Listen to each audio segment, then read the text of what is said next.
My child, it is no accident that these words have found you in this very moment. There is a quiet orchestration behind what you call coincidence, a deeper thread weaving through your days. You have wondered, perhaps in silence, whether your path has meaning or if it is merely chance. But I tell you, nothing that touches your soul arrives without purpose. Even now, you are being drawn towards something greater than you can yet understand. Nothing in your life is as careless or unmarked as it may seem when you first behold it. What you have often dismissed as coincidence is, in truth, something far more deliberate, though it does not announce itself with noise or spectacle. It moves quietly, like a whisper beneath the clamor of your daily concerns, arranging moments, encounters, and even disappointments into a pattern that only reveals itself with time and reflection. You are inclined by habit and by the limitations of human sight to interpret events as isolated fragments one day disconnected from the next. One choice unrelated to another, but this is merely the illusion of nearsightedness. The larger design is not absent, it is simply beyond the immediate grasp of your perception. Consider how often you have looked back upon a past sorrow and found, to your surprise, that it had prepared you for something you could not have otherwise endured. At the time, it felt senseless, even cruel, as though you had been singled out for hardship without reason. Yet, in hindsight, you begin to perceive that the very thing you would have avoided at all costs became the instrument by which your strength was formed. This is not the work of randomness. Chance does not produce meaning, it merely scatters. But your life, despite its apparent disorder, continues to gather itself into significance. You must also reckon with the peculiar way in which certain people enter your life. They arrive at moments so precise that, were you more attentive, you might suspect intention rather than accident. A word spoken at the right time, a presence that alters your direction, even a brief encounter that lingers far longer than expected. These are not stray occurrences drifting aimlessly through your existence. They are placed, or permitted, with a purpose that often exceeds your immediate comprehension. It is only later, sometimes much later, that you recognize their necessity. Even your missteps, those choices you regret and would undo if given the chance, are not exempt from this quiet order. You are tempted to see them as deviations, as evidence that you have somehow fallen outside the intended path. Yet it may be that these very errors are being woven into the design, not as endorsements of wrongdoing, but as means by which you are redirected, humbled, and ultimately transformed. The path is not so fragile that it shatters at every wrong turn, rather, it has a resilience that can incorporate even your failures into its unfolding. There is, then, a kind of invitation hidden within this understanding, an invitation to trust that your life is not governed by chaos, even when it feels uncertain. This trust does not require that you comprehend every detail, nor that you approve of every circumstance, but only that you acknowledge the possibility of a guiding intention at work. To live as though everything were random is to strip your experiences of their depth, to reduce them to mere happenings without significance. But to consider that each moment carries intention is to open yourself to a deeper engagement with your own story. You are not drifting through a series of disconnected events, nor are you at the mercy of blind chance. There is something at work beneath the surface, something patient and deliberate, shaping the course of your life in ways that may remain hidden for now, but are no less real for their invisibility. And it is precisely within the weight of your struggles that this shaping becomes most evident, though it is the very place you are least inclined to look for meaning.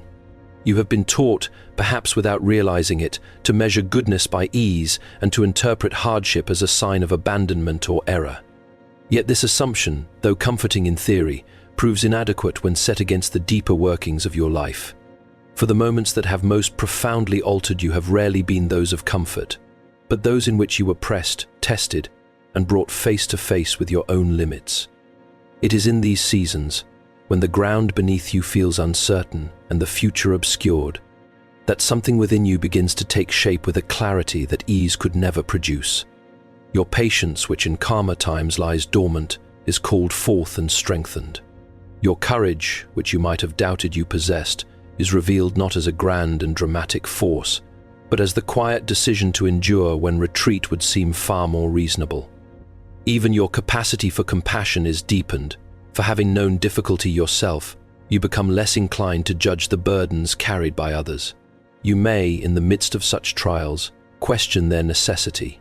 It is natural to do so. The human heart resists discomfort, and the mind seeks explanations that might justify or alleviate what it suffers. But not all purposes are immediately accessible to understanding. There are lessons that cannot be taught through instruction alone, truths that must be lived before they can be known. Your struggles, then, are not arbitrary afflictions imposed without reason, but instruments subtle and often unwelcome through which your character is refined. This refinement is not a matter of removing all that is difficult from your life, but of forming within you a steadiness that can withstand difficulty without being undone by it. It is the difference between a life that depends entirely on favorable circumstances and one that possesses an inner resilience, capable of enduring even when those circumstances falter. Such resilience is not given all at once, nor is it developed without cost. It is built gradually, through repeated encounters with challenge, each one leaving its mark upon you. You may also notice that your understanding of yourself begins to shift under the pressure of these experiences. The identities you once held with certainty or strengths, your limitations, your expectations are tested and, in many cases, transformed. What you believed you could never survive, you find that you do. What you assumed you could never change, you discover is not as fixed as you once thought. In this way, your struggles do not merely shape your circumstances, they reshape your very sense of who you are. And yet, this shaping is not without its tension. There are moments when it feels less like formation and more like breaking, when the weight of what you carry seems too great to bear with purpose. It is here that the deeper work is often taking place, though it remains hidden from your immediate sight. For what feels like breaking may, in truth, be the necessary undoing of what can no longer support the life you are meant to live, making way for something stronger. Though not yet fully formed, it is not punishment that you are experiencing, though it may wear that appearance when viewed through the lens of pain. Rather, it is a process, one that does not delight in your suffering, but does not waste it either, drawing from it a strength, a depth, and a clarity that would otherwise remain beyond your reach, And it is often in what you perceive as delay that this hidden work continues with the greatest precision. You are inclined to think of time as something that has betrayed you when events do not unfold according to your expectations. There is a quiet frustration that rises within you when what you have hoped for, prayed for, or labored toward seems to linger just beyond your grasp, as though withheld without explanation. In such moments, it is easy to conclude that something has gone wrong, that you have been overlooked, or that the path itself has somehow failed you. Yet delay, as you experience it, is not always denial, nor is it an indication of absence. It is often the evidence of a timing that does not conform to your immediate desires, but operates according to a broader and more intricate design. You measure readiness by longing by how deeply you want something, or how urgently you feel its absence, but readiness, in its truest sense, involves far more than desire alone. It requires a certain alignment within you, a preparation of mind, heart, and circumstance that cannot be hurried without consequence. Consider how often you have looked back on something you once insisted you were ready for, only to realize, with the clarity of hindsight, that you were not. What you desired may have been good, even necessary, but the version of yourself that existed at that earlier moment would not have been able to receive it fully or sustain it wisely. The delay, then, was not an act of neglect but of preservation, holding back what would have been prematurely given and therefore improperly held. There is also the matter of unseen movements, those quiet shifts in the world around you and within you that occur beneath the surface of your awareness. While you are focused on the absence of what you seek, other things are being arranged, altered, or set into motion in ways that will eventually intersect with your life at precisely the right moment. You are rarely granted a full view of these preparations, and so the waiting feels empty, as though nothing of value is taking place. But absence of evidence is not evidence of absence. The work continues, though hidden from your sight. This waiting has a way of shaping you as well, often in ways that are less visible but no less significant. It teaches you a kind of patience that is not mere endurance, but a steadying of the self, a willingness to remain present even when fulfillment is deferred. It challenges your assumptions about control, reminding you that not everything can be summoned by effort alone. And it invites you to trust, not blindly, but with a growing awareness that there may be a wisdom at work beyond your immediate comprehension. You may find, too, that what you desire begins to change during these periods of delay. What once seemed essential may lose its urgency, while other things previously unnoticed begin to take on greater importance. This is not a betrayal of your earlier hopes, but a refinement of them. A bringing into clearer focus of what truly matters and what merely appeared to do so in the moment. There is a quiet discipline in learning to wait without surrendering to despair, to hold expectation without allowing it to harden into entitlement.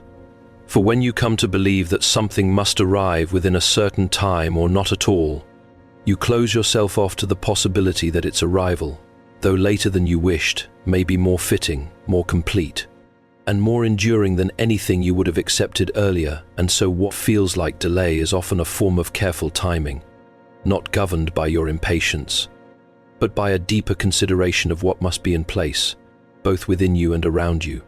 Before what you seek can truly become part of your life,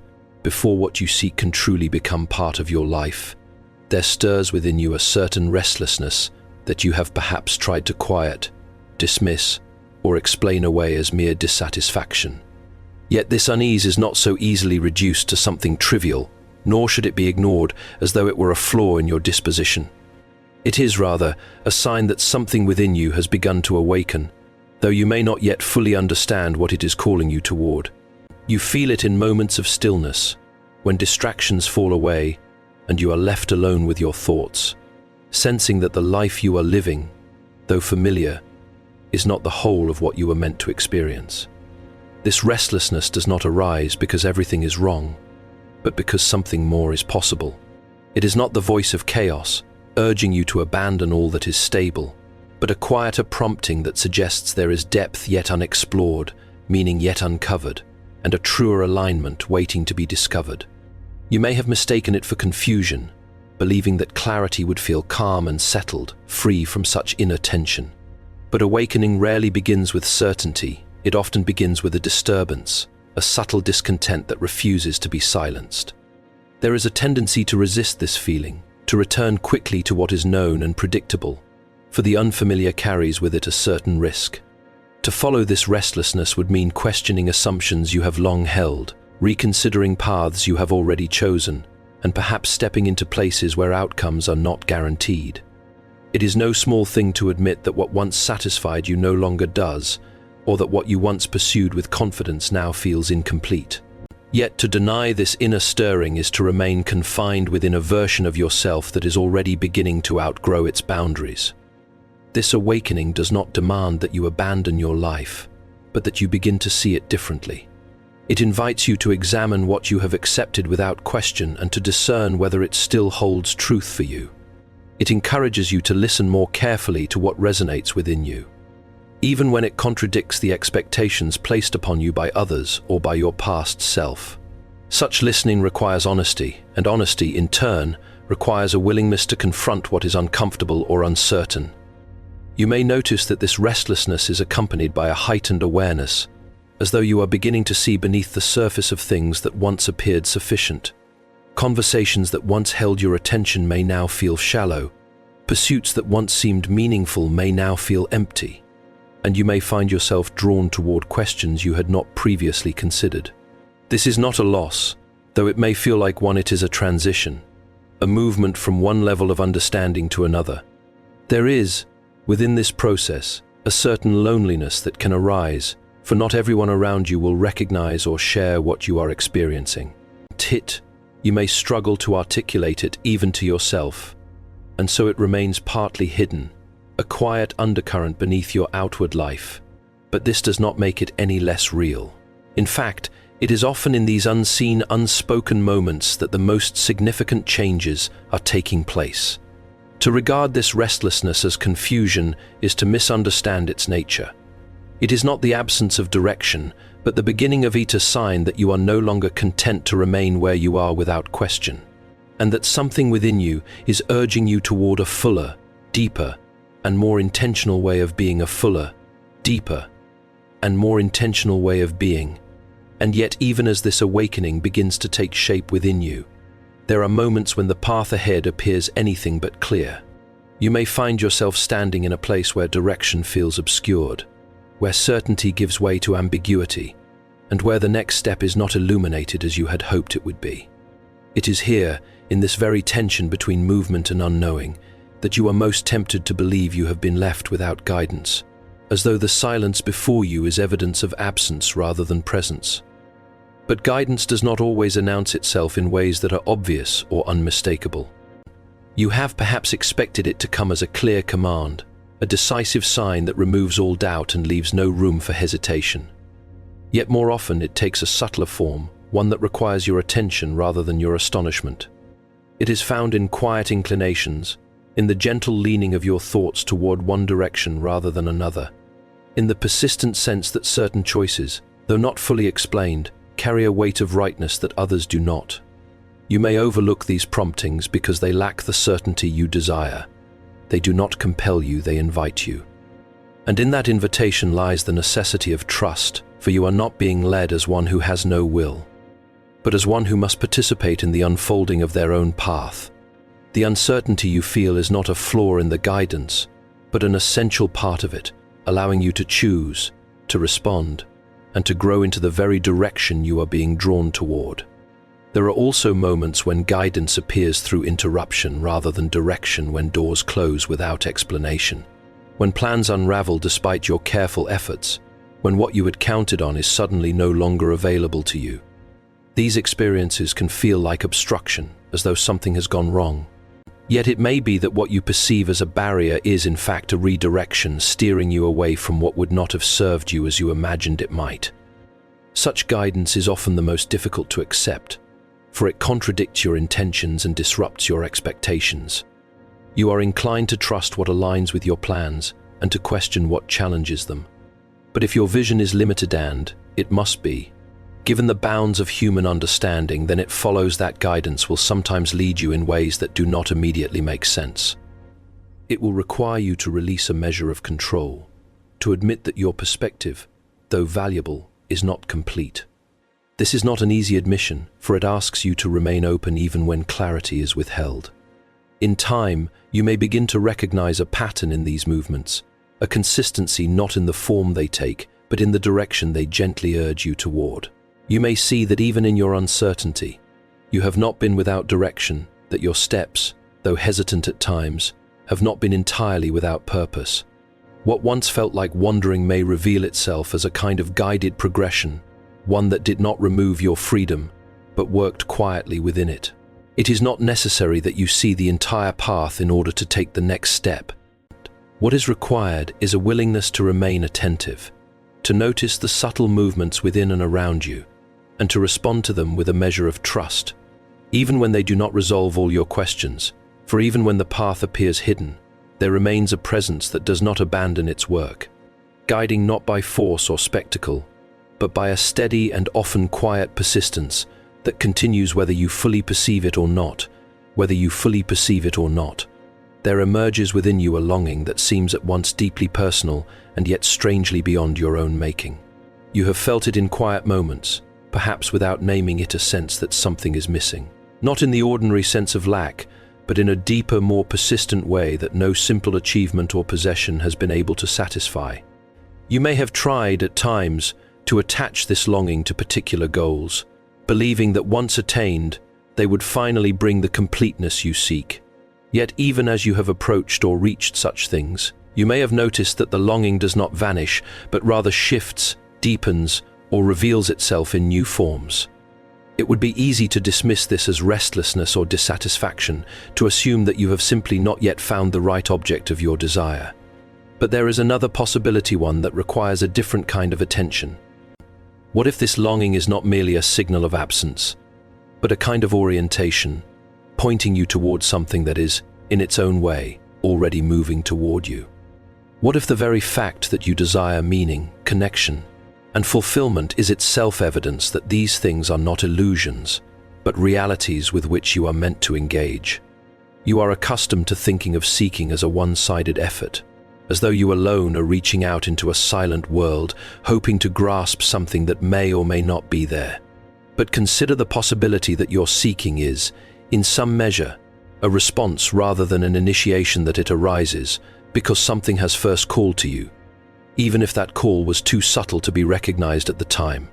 In this sense, your longing is not an isolated phenomenon, but part of a larger movement, one that includes both your desire and that which answers it. There are moments when this becomes more apparent, though you may not have named them as such. A sudden clarity that arrives without warning, a sense of recognition when encountering an idea or a person, as though you have come upon something that fits you in a way you did not expect. These experiences carry a quality that is difficult to reduce to chance.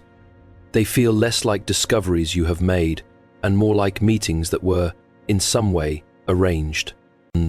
You step into them and they resonate with something already present within you.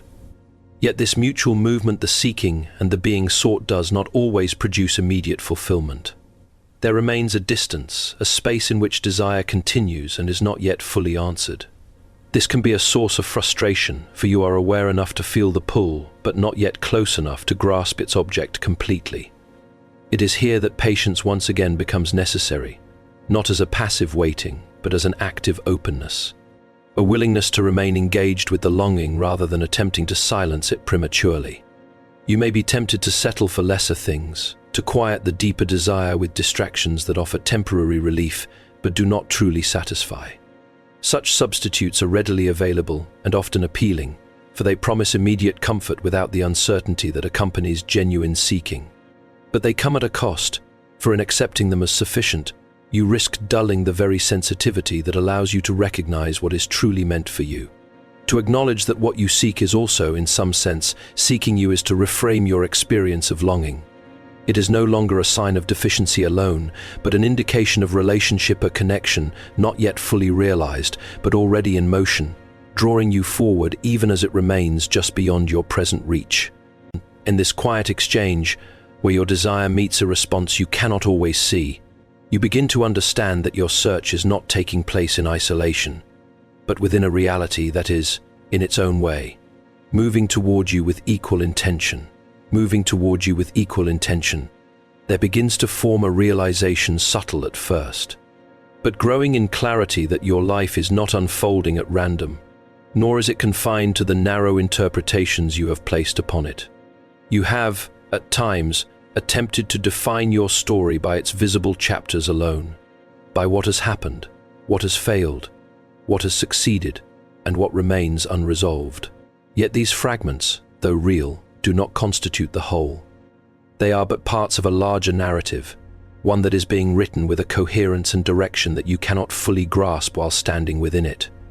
You are inclined to judge your story prematurely, to assign meaning based on incomplete understanding. A season of difficulty becomes, in your estimation, a sign of defeat. A period of stillness is interpreted as stagnation. Even your own uncertainties are taken as evidence that you are somehow lost or misaligned. But such conclusions, though understandable, are often drawn too soon, before the significance of these moments has had the chance to reveal itself. What appears as an ending may, in time, be recognized as a transition. What feels like absence may prove to be preparation. There is within your life a kind of authorship that exceeds your own efforts. This does not diminish your role, but places it within a greater context. You make choices, you act, you respond, but the full meaning of these actions is not determined by you alone. They are woven into a design that accounts not only for your intentions, but for circumstances beyond your control, for timings you did not set, and for outcomes you could not have predicted. This is why your story often surprises you, unfolding in ways you neither planned nor expected, yet somehow carrying a sense of rightness when seen in retrospect. You may resist this idea, for it challenges your desire for control and your need for immediate clarity. To accept that your life is part of a greater purpose requires a certain humility, an acknowledgement that you are not the sole author of your destiny. Yet this is not a loss of significance, but a deepening of it. For if your story were entirely self-contained, limited only to what you could conceive and accomplish, it would be bound by the narrowness of your own perspective. But to be part of something greater is to participate in a meaning that extends beyond your present understanding. As this awareness grows, you may begin to see your experiences differently, not as isolated events to be endured or enjoyed, but as elements of a larger unfolding. Your struggles, your delays, your moments of restlessness, your sense of guidance, even your longing, all of these begin to take their place within a pattern that is gradually revealing itself. You are no longer merely reacting to what happens, you are learning to observe, to reflect, and to discern the deeper currents at work beneath the surface. This does not mean that everything becomes clear or that all questions are answered. There remains mystery, and there always will. But the presence of mystery is no longer unsettling in the same way, for it is accompanied by a growing trust that what you do not yet understand is not without meaning. You begin to live with a different posture, not one of certainty in every detail, but one of confidence in the direction of the whole.